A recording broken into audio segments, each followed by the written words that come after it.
Ouais. Sur les questions d'emploi, d'insertion des jeunes, c'est extraordinaire ce foisonnement administratif, comment ça doublonne, comment il y a des déperditions d'énergie. Par C'est exemple, ce que dit le Premier ministre. sur Il un met tout le monde territoire autour de la donné, table. sur un territoire donné, qui est responsable de l'insertion des jeunes? Ah ouais, on ne sait Bien, pas. tout le La monde, formation en fait. professionnelle. Et quand tout le monde est responsable de quelque chose, c'est qu'il n'y a pas de pilote dans l'avion, il n'y a pas de responsable. Donc, personne ne rend vraiment des comptes. Alors, Et par ailleurs, ça coûte, comme dirait le président de la République, c'est des mots que j'emploie pas, mais là, comme un pognon de dingue. Alors, Jean-Baptiste Djebbari, vous répondez quoi à ça? Moi, je pense qu'on a un modèle qui est généreux, qui coûte cher et qu'il faut l'assumer.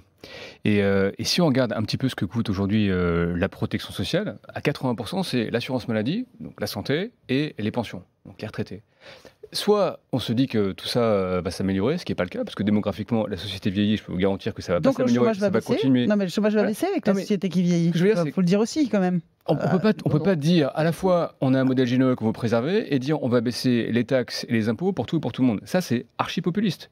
Et des gens nous demanderont de toute façon de rajouter de l'argent pour les pensions, les retraités et pour derrière l'assurance maladie, parce qu'il faut continuer à avoir un modèle social qui est vertueux, qui est généreux et qui nous coûte cher. Donc moi, je pense que le consensus quand même qu'il faut réussir à retisser entre nous, c'est dire oui, certes, on a des coûts de structure d'entreprises qui coûtent plus cher, mais on sait ce qu'on finance. Il faut que les gens mettent aussi du sens sur ce qu'on finance. Quand on paye des redevances, quand on paye des taxes, quand on paye des cotisations, il faut qu'on sache qu'on finance son assurance maladie.